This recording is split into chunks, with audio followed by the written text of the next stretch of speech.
वंदे पुरुषोत्तम। हम सर्वदा कैसे खुश रह सकते हैं? परम दयाल, ये सर्वदा खुश रहने के लिए, सर्वदा आनंद में रहने के लिए उन्होंने क्या तुक हम लोगों के लिए दिए हैं, इस बात को लेकर के आज चर्चा करेंगे। हमें सुख ही कौन देता है और सुख क्या है? सुख दो तरीके का होता है, एक है आत्म सुख जो, और एक है मन का सुख। दो तरह से सुख होते हैं। भौतिक जगत के जो सुख हैं वो हमारी मन को हमारी सुख देते हैं, लेकिन हमारी जो आत्म सुख हैं, जो हमारी वास्तव में जो सुख हैं, जब हम उस परम सत्ता के साथ युक्त रहते हैं, उसी कार्य में लिप्त रहते हैं और उसी कार्य में ही हम समय निरंतर लिप्त रहते हैं, तभी हमें उस परमानंद की अनुभूति होती है। तो ये जो सुख हैं, भौतिक जगत के सुख के पीछे ही अधिकतर आज के युग के लोग ही दौड़ रहे हैं।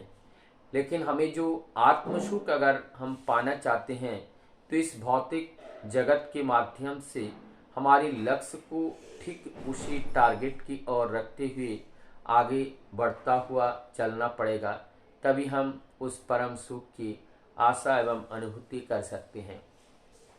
सर्वप्रथम हमें कोई चीज़ की हम चाहत करते हैं, भौतिक जगत के हिसाब से चाहते हैं और उसको हम पाते हैं, तो हमें सुख की अनुभूति होती है, और जो नहीं पाते हैं उसमें दुख या कष्ट की अनुभूति होती है।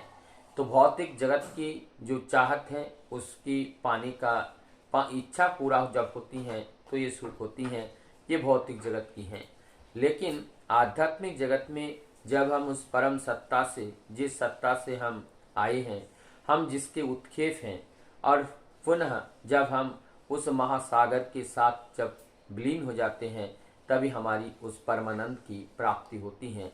ये परम सुख की व्याख्याएं दी गई हैं, ये परम सुख है।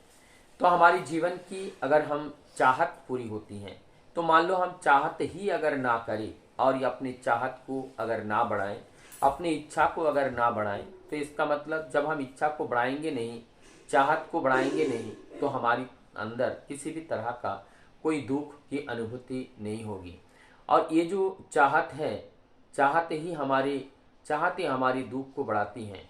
हम अपने प्रयोजन को ना बढ़ाएं, हमारी जीवन चलने के लिए जितनी आवश्यकताएं हैं न्यूनतम, उतनों को लेकर के अगर हम चले, तो हमारी जो प्रयोजनताएं हैं वो प्रयोजनताएं हमें जीवन में नहीं बढ़ेगी। जब हमारी प्रयोजनताएं जीवन में बढ़ती हैं, तो उसमें हमारी स्पेंडिंग, हमारी खर्चा भी बढ़ जाती हैं। और जैसे हमारी वो खर्चाएं बढ़ती हैं, और वो खर्चा बढ़ने की वजह से वो प्रयोजनता के आधार पर जब वो खर्चा हमारी बढ़ जाती हैं, और वो खर्चा बढ़ने से ही हमारी क्या होती है, उसमें दुख, कष्ट, अभाव, ये सारे चीज़ हमें ग्रास करती हैं। तो हम अपने जीवन में अनाथा जो व्यर्थ प्रयोजनता को नहीं बढ़ाना चाहिए, जितनी हमारी ज़रूरत है उतनी का ही प्रयोग करना चाहिए। इससे हम अपने दुख में पड़ने से हम बच सकते हैं। और उसके बाद है जो आकांक्षाएं करना, माने इच्छाएं करना। जो इच्छा होती हैं, इच्छा करने के लिए तो किसी चीज़ की प्रयोजन नहीं होती हैं। इच्छा करने के लिए कहीं पे कोई फी भी जमा नहीं देना पड़ता है, इसलिए हम लोग बहुत बड़े बड़े इच्छाएं करते हैं, और उस इच्छा को पूर्ति करने के लिए हम अपने जीवन को अवसान कर देते हैं, अपने जीवन को ख़त्म कर देते हैं।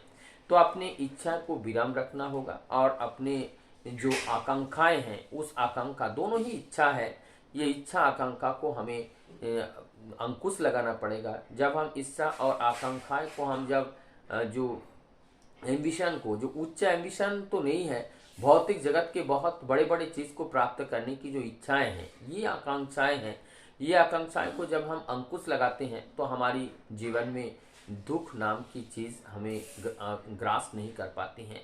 वस्तुतः हमारी जीवन की जिस खोज के लिए हमें इस जीवन को मिला है, उस खोज को ना करके हम भौतिक जगत के सुख साधन को, भौतिक जगत के अर्थ को, भौतिक जगत की संपदा को बटोरने में हम लग जाते हैं।